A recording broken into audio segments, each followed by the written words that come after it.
Hello everyone. So in the previous lecture we have seen basic composition of nucleus.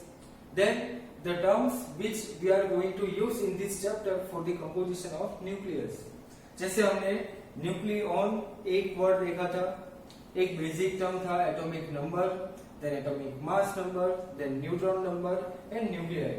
सो ये सारे basic terms के बाद हमने atomic mass को डिफाइन किया था और उसी एटॉमिक मास के लिए हमने स्टैंडर्ड मान लिया था कार्बन को, और कार्बन का मास हमने टोटल मास कैलकुलेट किया एटॉमिक मास स्पेक्ट्रोमीटर से, और उसी से उस मास को डिवाइड बाय 12 किया. इट मीन सिंगल न्यूक्लियन का हमें मास मिल सकता है. उसी यूनिट को हमने डिफाइन किया AMU से, एटॉमिक मास यूनिट. बट उस टाइम पे एक एलिमेंट के लिए एक प्रॉब्लम फेस की गई थी क्लोरीन के लिए. क्लोरीन का एवरेज एटॉमिक मास मान लिया था हमने 35.45 AMU, बिकॉज हमने वो मेजर करके ये सारी क्वांटिटीज डिफाइन की थी और ये मास हमें एक्सपेरिमेंटली मिला था. तो अगर ये मास हमें एक्सपेरिमेंटली मिला 35.45 AMU, ये क्या डिफाइन करेगा कि हमारे पास जो नंबर ऑफ न्यूक्लियस होंगे वो फ्रैक्शन नंबर में हो सकते हैं. बट ये पॉसिबल नहीं होगा. तब हमें उस टाइम पे बाकी के ये तीन टर्म्स हमें पता चले, आइसोटोप्स, आइसोबार एंड आइसोटोन. अब ये आइसोटोप्स क्या होंगे कि हमारे पास जो एलिमेंट्स हैं उसी एलिमेंट के अंदर अगर हमें ऐसे एलिमेंट्स मिले जिसके एटॉमिक नंबर सेम होंगे but atomic mass number different, ये पॉसिबल हो सकता है. सो आइसोटोप मतलब ऐसे ग्रुप, ऐसे एटॉम्स जिसके अंदर एटॉमिक नंबर सेम हो सकते हैं but atomic mass number different होंगे. सो हमारे पास नेचर में हाइड्रोजन के तीन आइसोटोप अवेलेबल है. 1H1 जो हमारा बेसिक एक हाइड्रोजन का नंबर है, हाइड्रोजन जो हमारा एलिमेंट है, उसी हाइड्रोजन के अंदर अगर हमने 1H2 भी मिला जिसको हमने नाम दिया था ड्यूटेरियम, 1H3 ट्रिटियम, तो ये सारे हाइड्रोजन के ही एक पार्ट है. बट इसमें हमने कॉमन चीज कौन सी देखी, atomic number, but atomic mass number तीनों के डिफरेंट है. सो आइसोटोप की बेसिक डेफिनेशन क्या होगी, isotopes means the atoms having same atomic number but different atomic mass number. So atomic number same but atomic mass number different. Examples आपको याद रखने ये तो हाइड्रोजन के तीन isotope 1H1, 1H2 and 1H3.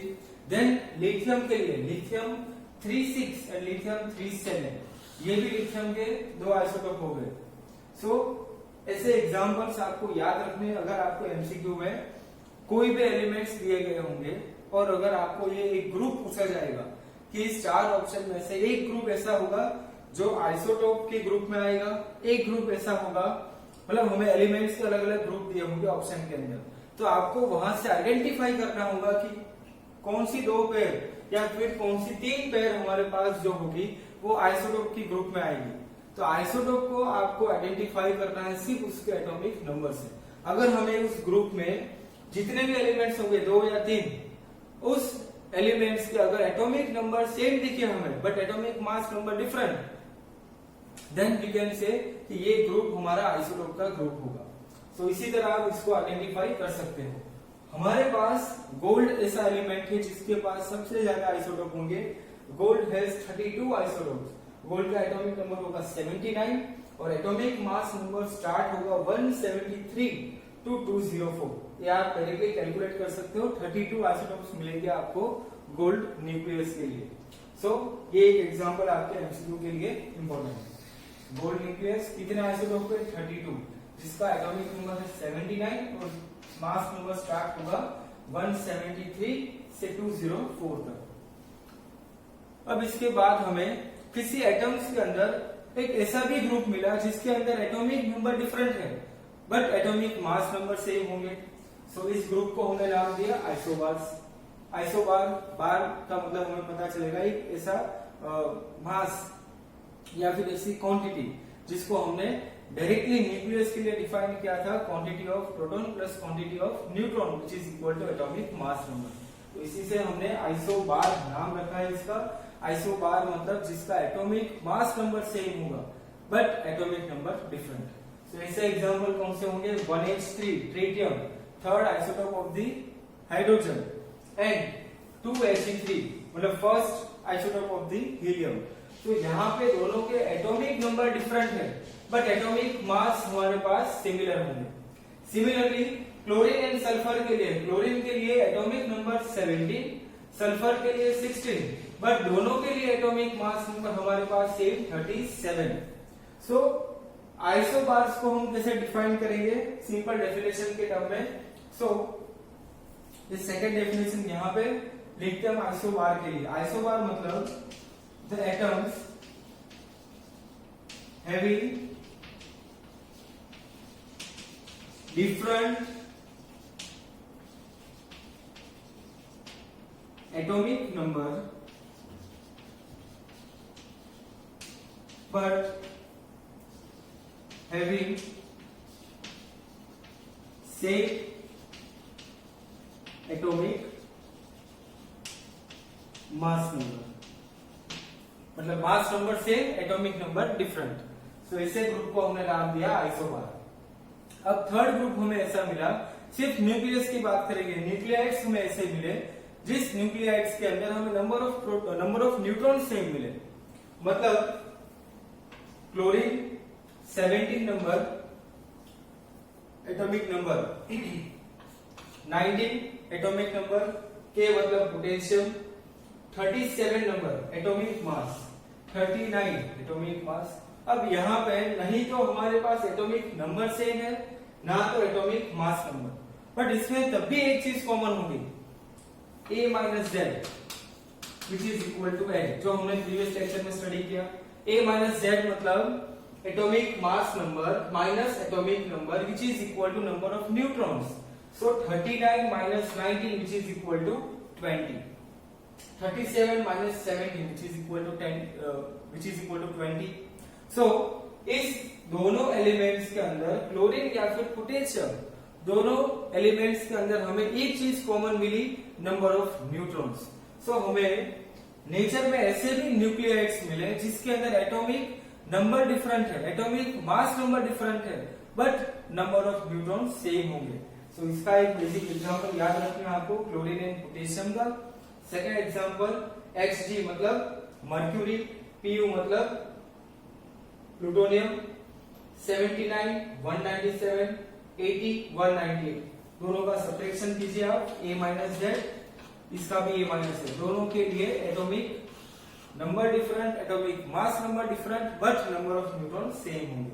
मतलब A minus Z is equal to N, दोनों के लिए सेम। सो नेचर में हमारे पास ऐसे न्यूक्लियाइड्स मिले जिसके अंदर नंबर ऑफ न्यूट्रॉन सेम होंगे, इसके लिए हमें इसका एक अलग ग्रुप बनाया आइसोटोप्स। अब हमारे पास एक और ऐसा ग्रुप होगा आइसोमर्स, जो हम यहाँ पे डिफाइन नहीं करेंगे बट आपको एक क्लियर इसका एक आइडिया दूंगा मैं कि आइसोमर्स हमारे पास ऐसे एलिमेंट्स होंगे, ऐसे एटम्स होंगे जिसके लिए atomic number different, atomic mass number different but energy state, nucleus के एनर्जी स्टेट सिमिलर रहेंगे। अब न्यूक्लियस के एनर्जी स्टेट कैसे होंगे, जैसे हमने एटम्स में एनर्जी स्टेट स्टडी किया, सबसे पहले ग्राउंड स्टेट, उसके बाद first excited state, second excited state, similar states nucleus के अंदर भी आएंगे। जब हम गामा रेडिएशन, गामा रेज हम लोग स्टडी करेंगे इस चैप्टर में, तब मैं आपको उस चीज का क्लियर एग्जांपल भी दूंगा और कैसे निकल कोबाल्ट का एक बेस्ट एग्जांपल देके हमें एनसीईआरटी में ये चीज एक्सप्लेन भी की है। सो आपको ये फोर्थ क्वांटिटी सिर्फ याद रखनी है, आइसोमर्स क्या होगा। तो आइसोमर्स के अंदर atomic number different, atomic mass number different but energy state, nucleus के एनर्जी स्टेट सेम रहेंगे। सो ये चार बेसिक क्वांटिटी हम स्टडी करेंगे। सो इस चार क्वांटिटी के लिए आपको एमसीक्यूज आ सकते हैं। एमसीक्यू में आपको कोई भी एलिमेंट दिए होंगे, सिर्फ आपको इसका बेसिक याद रखना है। अगर एटॉमिक नंबर सेम दिखे it means isotope, atomic mass number मतलब कैपिटल ए अगर आपको सेम दिखा तो आइसोबार। बट अगर आपको दोनों चीज डिफरेंट दिखी, but A minus Z is equal to capital N which is equal to number of neutrons same दिखे, it means isotop। So आपको बेसिक कंसेप्ट से एमसीक्यू में कोई भी एक करेक्ट ऑप्शन चूज करना होगा। अब बात करेंगे हम एवरेज एटॉमिक मास की।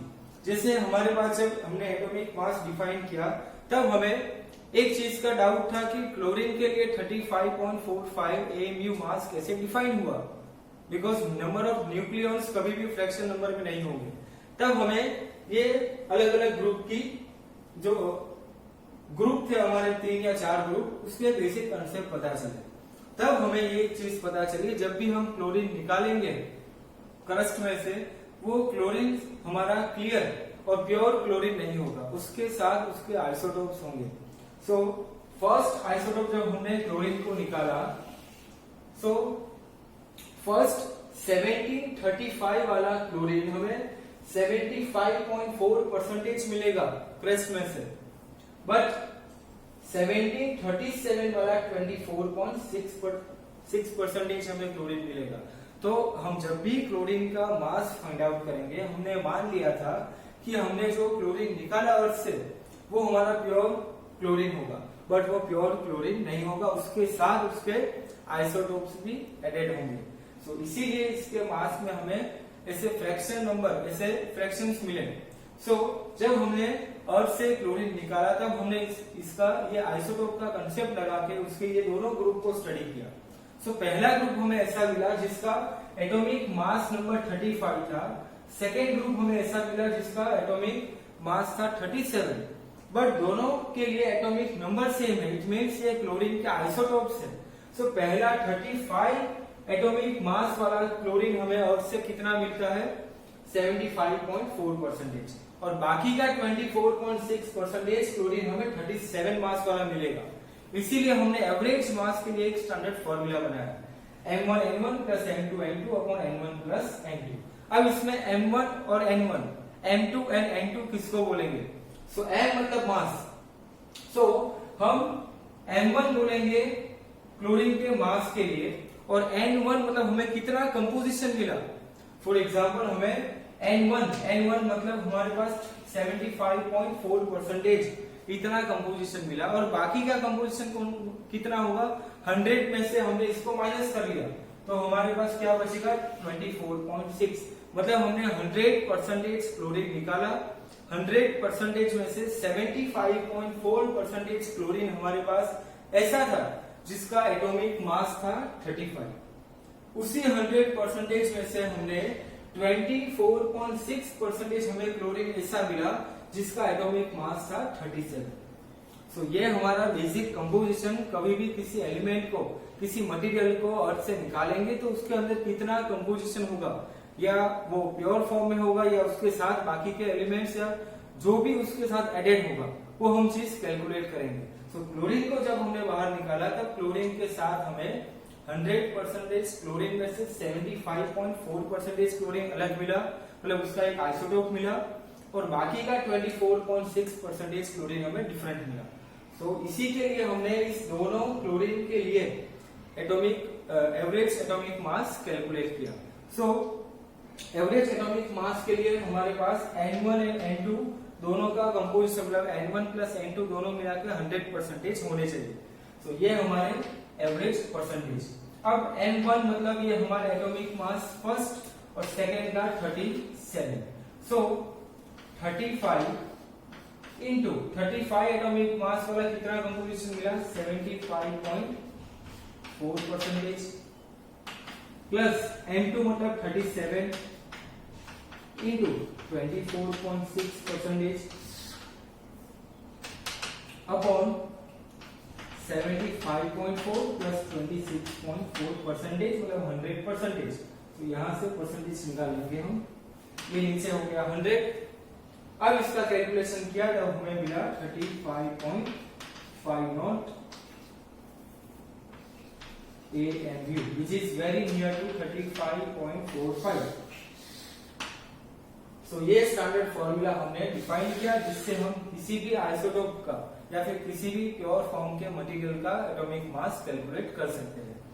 सो इस फॉर्मूला के बेस पे आपको एमसीक्यू आएंगे और बाकी के हमारे पास एक्सरसाइज में आई थिंक 1 या 2 न्यूमेरिकल दिए हैं इसी कंसेप्ट के बेस पे।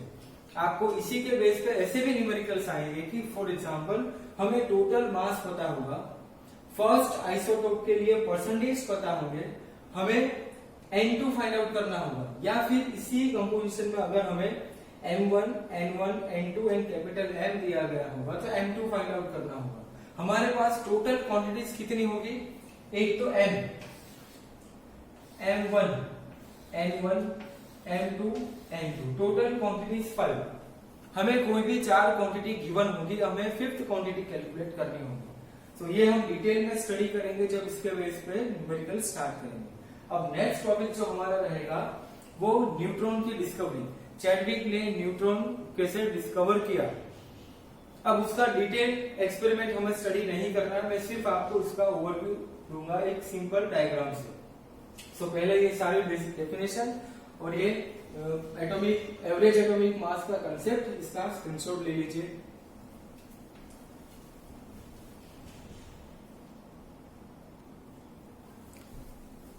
So this one is a basic experiment performed by James Chadwick, and he discovered neutron, a neutral radiation, in 1932. And in 1935 he awarded Nobel Prize for discovery of neutron. अब इन्होंने जो basic experiment किया था उस experiment का एक simple setup मैंने आपको यहाँ पे दिखाया। ये हमारा एनसीईआरटी का टॉपिक नहीं है, सिर्फ आपको एक चीज का एक एक्सप्लेनेशन है जो आपको एनसीईआरटी में पूरा पैराग्राफ दिया है, आपको मैं इसी पैराग्राफ को इस डायग्राम के साथ कंपेयर करके दूंगा, तब आपको ये एक पूरा कंसेप्ट क्लियर होगा कि कैसे न्यूट्रॉन की डिस्कवरी हुई। फॉर एग्जांपल हमारे पास पोलोनियम जो रेडियो एक्टिव एलिमेंट है, रेडियो एक्टिव एलिमेंट का मतलब क्या होगा, इस चैप्टर में हम रेडियो एक्टिविटी का एक पूरा अलग से टॉपिक स्टडी करने वाले हैं। सो रेडियो एक्टिव एलिमेंट का मतलब जिस न्यूक्लियस से alpha, beta and gamma radiation बाहर निकल सकते हैं। सो अगर हमने एक पोलोनियम एक रेडियो एक्टिव एलिमेंट ले लिया जिससे अल्फा पार्टिकल रेडिएशन बाहर निकलेंगे, अगर अल्फा पार्टिकल हमने बाहर निकाले, अल्फा पार्टिकल का बेस्ट कंपोजिशन होगा, हमें अल्फा पार्टिकल जो हमने ऑलरेडी फर्स्ट चैप्टर में भी देखा था, alpha particle means 2He4 helium nucleus 2He4। सो जब हमने ये देखा, जब उन्होंने उस टाइम पे ये एक्सपेरिमेंट परफॉर्म किया था, एक वैक्यूम के अंदर एक पोलोनियम एलिमेंट जो रेडियो एक्टिव एलिमेंट होगा जिससे अल्फा रेडिएशन, अल्फा पार्टिकल हम बाहर निकाल सकते हैं। सो इस अल्फा पार्टिकल को जो पोलोनियम रेडिएशन से पोलोनियम एलिमेंट से बाहर निकले, उस अल्फा पार्टिकल को बेरिलियम न्यूक्लियस के ऊपर उन्होंने बम्बार्ड किया। ये जो पूरा सेटअप था, ये पूरा सेटअप जो वैक्यूम के अंदर था और उसकी जो ये वॉल थी, ये जो थिकनेस आपको दिखाई दे रही है, उसको हमने एक मटेरियल से बनाया है, लीड। जो हमने 12th चैप्टर में ऑलरेडी देखा था कि लीड का मतलब क्या, लीड मटेरियल का मेन पर्पस क्या होगा, वो नंबर ऑफ अल्फा पार्टिकल्स को एब्जॉर्ब कर लेते हैं, मतलब उसकी डायरेक्शन हमें एक प्रॉपर डायरेक्शन में मिलेगी। और ये एक सेफ्टी मेजर के तौर पे lead material always radio active material के साथ यूज करते हैं, बिकॉज रेडियो एक्टिव मटेरियल से जो रेडिएशन बाहर निकलेंगे वो रेडिएशन हार्मफुल होते हैं। इसी को अगर हमने मान लिया और इसी को सेफ्टी मेजर की तरह यूज किया तो ये पूरा हमारा जो चैम्बर रहेगा वो लीड मटेरियल से बना होगा और इसके अंदर ये वैक्यूम क्रिएटेड है। अब नेक्स्ट हमने क्या किया, एक पोलोनियम रेडियो एक्टिव एलिमेंट लिया जिससे अल्फा पार्टिकल बाहर निकले, उस अल्फा पार्टिकल को हमने बेरिलियम न्यूक्लियस के ऊपर बम्बार्ड किया। जैसे हमने उस न्यूक्लियस के ऊपर अल्फा पार्टिकल को बम्बार्ड किया, हमें सेकेंड साइड वहां से एक ऐसे हाई रेडिएशन बाहर मिले, ये हमारा विंडो होगा जहां से ये रेडिएशन हमें दिखाई दिया, इट मीन्स कि हमें वहां से एक रेडिएशन डिटेक्ट किया। और वो रेडिएशन की मेन कैरेक्टरिस्टिक क्या थी कि वो रेडिएशन इलेक्ट्रिक फील्ड या मैग्नेटिक फील्ड से डिफ्लेक्ट नहीं हुई। अब इससे एक बहुत ही मेजर पॉइंट क्लियर होगा कि अगर कोई भी चार्ज पार्टिकल इलेक्ट्रिक फील्ड में मूव होगा तो चार्ज पार्टिकल इलेक्ट्रिक फील्ड की वजह से एक्सेलरेट होगा या फिर मैग्नेटिक फील्ड में प्लेस करेंगे तो मैग्नेटिक फील्ड की वजह से वो चार्ज पार्टिकल सर्कुलर मोशन करेगा। यह हमने ऑलरेडी पार्ट 1 में स्टडी किया है। बट यहाँ पे जो हमें रेडिएशन मिला, उस रेडिएशन का कोई डिफ्लेक्शन नहीं हुआ इलेक्ट्रिक फील्ड या मैग्नेटिक फील्ड से। सो इस यहाँ तक का एक एक्सपेरिमेंट जहां हमें ये एक चीज पता चली कि अगर हमने बेरिलियम न्यूक्लियस के ऊपर अल्फा पार्टिकल को बम्बार्ड किया तो हमें एक न्यूट्रल रेडिएशन मिलेगा। अब दूसरी चीज, उस रेडिएशन को और भी अच्छे से क्लियर करने के लिए हमने एक हाइड्रोकार्बन मान लिया। वो एक हाइड्रोकार्बन पैराफिन, यहाँ पे हमने नाम नहीं लिखा इसका, ये है पैराफिन वैक्स। एक हाइड्रोकार्बन के ऊपर उस रेडिएशन को अगेन हमने इंसिडेंट किया और उसके सामने हमने रखा प्रोटॉन डिटेक्टर। जैसे ये हेवी रेडिएशन इस पैराफिन वैक्स इस हाइड्रोकार्बन के ऊपर इंसिडेंट हुआ, हमें सेकेंड साइड हेवी प्रोटॉन्स मिले, पॉजिटिव चार्ज पार्टिकल्स जो हमारे नॉर्मल प्रोटॉन्स थे उससे उसकी एनर्जी बहुत ही ज्यादा थी। उस हाई एनर्जेटिक प्रोटॉन को इस डिटेक्टर से हमने डिटेक्ट किया। अब ये चीज कहां से हमें, ये चीज का मतलब क्या होगा, किसी हाइड्रोकार्बन से, किसी पैराफिन वैक्स से प्रोटॉन का बाहर निकलना। इसका मतलब यहाँ से जो रेडिएशन बाहर निकला वो रेडिएशन का डायरेक्ट इंटरेक्शन प्रोटॉन के साथ हुआ। प्रोटॉन प्रोटॉन इंटरेक्ट नहीं कर सकते, वो दोनों पार्टिकल पॉजिटिव पार्टिकल्स होंगे, सो रिपल्सिव फोर्स होगा। अगर ये नेगेटिव पार्टिकल होगा तो भी वो डायरेक्टली इंटरेक्ट करके प्रोटॉन को नॉकआउट नहीं कर सकता। सो हमने ये मान लिया कि यहाँ से जो रेडिएशन बाहर निकला वो बहुत ही हाई एनर्जेटिक रेडिएशन था जो न्यूट्रल भी था, और उस न्यूट्रल पार्टिकल ने यहाँ से प्रोटॉन्स को नॉकआउट किया। तब चैडविक ने law of conservation of energy and momentum से ये माना कि यहाँ से बाहर निकलने वाले रेडिएशन, ये विंडो से बाहर निकलने वाले रेडिएशन के पार्टिकल्स का मास नियरली प्रोटॉन के मास के अराउंड होगा और वो न्यूट्रल पार्टिकल होगा।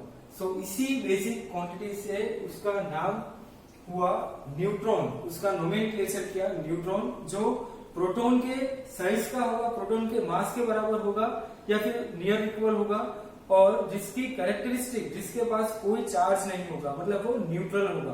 तो इसीलिए इस न्यूट्रल रेडिएशन को हमने न्यूट्रॉन्स नाम दिया, और वही न्यूट्रॉन यहाँ से पैराफिन वैक्स से प्रोटॉन को बाहर निकालेंगे, नॉकआउट करेंगे। सो ये एक बेसिक एक्सपेरिमेंट उन्होंने 1932 में परफॉर्म किया था, और इसी एक्सपेरिमेंट के कोर्स पे उन्होंने ये मान लिया कि यहाँ से निकलने वाले पार्टिकल्स, विंडो से बाहर निकलने वाले न्यूट्रल रेडिएशन न्यूट्रॉन्स होंगे, और न्यूट्रॉन की डिस्कवरी हो गई 1932 में, और 1935 में उनको इसी डिस्कवरी के लिए नोबेल प्राइज भी अवार्ड किया गया। सो ये एक बेसिक एक्सपेरिमेंट है, इसका पूरा स्टेटमेंट आपको एनसीईआरटी में मिल जाएगा। बट अगर आप इस डायग्राम से इस चीज को इजीली समझ लोगे तो आपको ये पूरा पैराग्राफ जो आपको एनसीईआरटी में दिया है वो बहुत ही इजी हो जाएगा। सो फर्स्ट पॉइंट आपको याद रखना है, वैक्यूम क्रिएटेड चैम्बर, जिसकी सारी वॉल्स हमने लीड मटेरियल से बनाई है फॉर सेफ्टी मेजर। उसी चैम्बर के अंदर हमारे पास एक radio active element, radio active material था जिसका नाम था पोलोनियम, जिससे अल्फा पार्टिकल बाहर निकले। उस अल्फा पार्टिकल को हमने इंसिडेंट किया, बम्बार्ड किया बेरिलियम न्यूक्लियस के ऊपर। सो बाजू में हमने बेरिलियम न्यूक्लियस रखा। जैसे हमने अल्फा पार्टिकल को वहां पे बम्बार्ड किया, उस बेरिलियम न्यूक्लियस से हेवी रेडिएशन बाहर निकले जो magnetic field and electric field से डिफ्लेक्ट नहीं हुए। सो इस विंडो से ये रेडिएशन का बाहर निकलना, यहां तक हमारा बेसिक एक्सपेरिमेंट था। अब इस पार्टिकल को और भी अच्छे से डिफाइन करने के लिए, मतलब हमें ये तो पता चल गया यहाँ से कि वो न्यूट्रल पार्टिकल होंगे, तो उसको फर्दर डिफाइन करने के लिए हमने उसके सामने एक हाइड्रोकार्बन रखा, जिसके ऊपर हमने उस न्यूट्रॉन को, इस न्यूट्रल रेडिएशन को डायरेक्टली इंसिडेंट करवाया। उस रेडिएशन की वजह से इस पैराफिन वैक्स से heavy energetic, high energetic protons मिले, जिसको हमने डिटेक्ट किया प्रोटॉन डिटेक्टर से। तो ये बेसिक स्टेप्स आपको याद होंगे तो आप ये पूरा डिस्कवरी इजीली याद भी रख सकते हो, और आपको ये क्लियर आइडिया भी होगा कि किस लिए उस रेडिएशन को न्यूट्रल कहा गया, और उसी के साथ उसके मास को कंपेयर किया गया प्रोटॉन के मास के साथ, और इसी दोनों बेसिक कैरेक्टरिस्टिक की वजह से उसको नाम दिया गया न्यूट्रॉन। सो 1932 में जेम्स चैडविक ने न्यूट्रॉन की डिस्कवरी की। अब यहाँ तक हमारे चैप्टर के अंदर हमने एक बेसिक फॉर्मूला देखा एटॉमिक मास के कंपोजिशन का, m1n1 plus m2n2 upon n1 plus n2। अब न्यूट्रॉन भी हमारे पास हो गया बिकॉज न्यूट्रॉन की डिस्कवरी हमने देख ली। तब अब नेक्स्ट टाइम हम लोग जब लेक्चर स्टार्ट करेंगे उस लेक्चर के अंदर हम एटॉमिक एवरेज एटॉमिक मास के जो बेसिक न्यूमेरिकल्स है उसी के बेस पे हम जो बेसिक फॉर्मूला हमने देखा उसी फॉर्मूला के बेस पे न्यूमेरिकल स्टार्ट करेंगे एज वेल एज उसी के साथ न्यूक्लियर मास और न्यूक्लियर डेंसिटी को डिफाइन करेंगे। सो नेक्स्ट टॉपिक में हम नेक्स्ट लेक्चर में ये सारे टॉपिक्स कवर करेंगे। सो पहले अगर आपको इस एक्सपेरिमेंट का बेसिक आइडिया चाहिए तो आप इसका स्क्रीनशॉट ले सकते हैं और नेक्स्ट लेक्चर से हम न्यू टॉपिक स्टार्ट करेंगे।